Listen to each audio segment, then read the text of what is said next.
दुनिया का सबसे बड़ा तेल उत्पादन क्षेत्र है। सऊदी के कुल तेल उत्पादन का 35 से 50% यहां से आता है। इसके अलावा हूती के निशाने पर खुरैस ऑयल फील्ड भी है। इसकी प्रतिदिन तेल उत्पादन क्षमता 1.5 लाख बैरल है। हूती के टारगेट पर अब कैक प्रोसेसिंग कॉम्प्लेक्स है।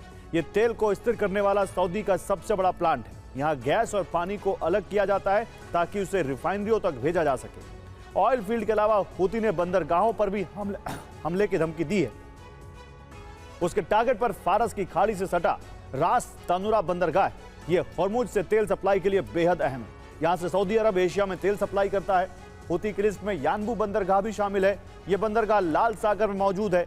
यहां से सऊदी अरब यूरोप में तेल सप्लाई करता है। सऊदी की ईस्ट वेस्ट पाइपलाइन भी हूती के टारगेट पर है। इस 1200 किलोमीटर लंबी पाइपलाइन से लाल सागर तक तेल की सप्लाई होती है। हूती ने अपनी लिस्ट में जुबैल वाटर डिसैलिनेशन प्लांट को भी शामिल किया है। सऊदी की कुल जल आपूर्ति का 18% यही से आता है।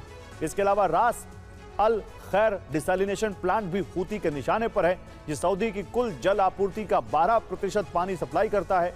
यानबू डिसैलिनेशन प्लांट भी हूती की टारगेट लिस्ट में।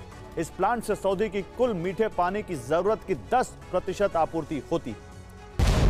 दरअसल ट्रंप ईरान के खिलाफ यूरोपीय देशों का गठबंधन बनाना चाहते थे, जो असफल रहा। अब वो ईरान के विरुद्ध अरब देशों का गठबंधन बना रहे हैं। इसमें इजराइल शामिल हो चुका है। सऊदी अरब भी हमले कर रहा है। कई रिपोर्ट्स इशारा करती हैं कि यूएई भी चुपके से ईरानी तटीय क्षेत्रों पर हमले कर चुका है। एक ऐसा दौर है ये जिसमें ईरान अपनी पूरी ताकत झोंकने वाला है। दरअसल अब जंग का प्रॉक्सी चरण शुरू हो चुका है। माना जा रहा है कि अमेरिका और ईरान के बीच फिर हमले शुरू होते हैं तो प्रॉक्सी संगठन भी युद्ध में उतरेंगे और उनका प्राइमरी टारगेट सऊदी अरब होगा।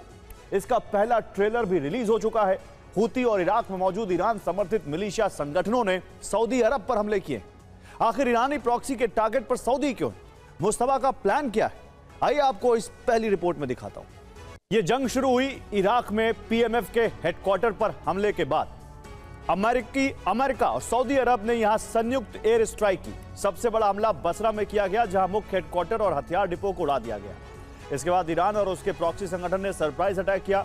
ईरान ने जॉर्डन में मौजूद अमेरिकी एयरबेस पर हमले किए, तो वही पीएमएफ ने सऊदी अरब के पूर्वी हिस्से में डिसैलिनेशन प्लांट्स को टारगेट करने की कोशिश की। पीएमएफ की तरफ से जवाबी हमलों में ड्रोन दागे गए। लेकिन कहानी सिर्फ यहीं पर खत्म नहीं हुई। इसी बीच हूती भी एक्टिवेट हो गया। हूती ने लाल सागर में सऊदी अरब के शिप पर हमले किए। साथ ही सऊदी अरब की धरती पर भी मिसाइलें दागी। यानी बीती रात हमलों में शामिल होने की वजह से सऊदी अरब, ईरान और प्रॉक्सी संगठनों का प्रमुख लक्ष्य बन गया। अगर स्ट्राइक फिर शुरू होती है तो सिर्फ एक नहीं बल्कि 3 तरफ से उस पर हमले होंगे।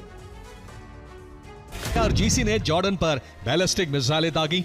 ईरान का दावा है कि 5 ballistic missile मुवफ्फक Salti air base से टकराई। हमलों में बेस पर जबरदस्त नुकसान पहुंचा है, जबकि सेंटकॉम का दावा है कि सभी मिसाइलों को रोक लिया गया। ईरानी हमलों को 100% विफल कर दिया गया।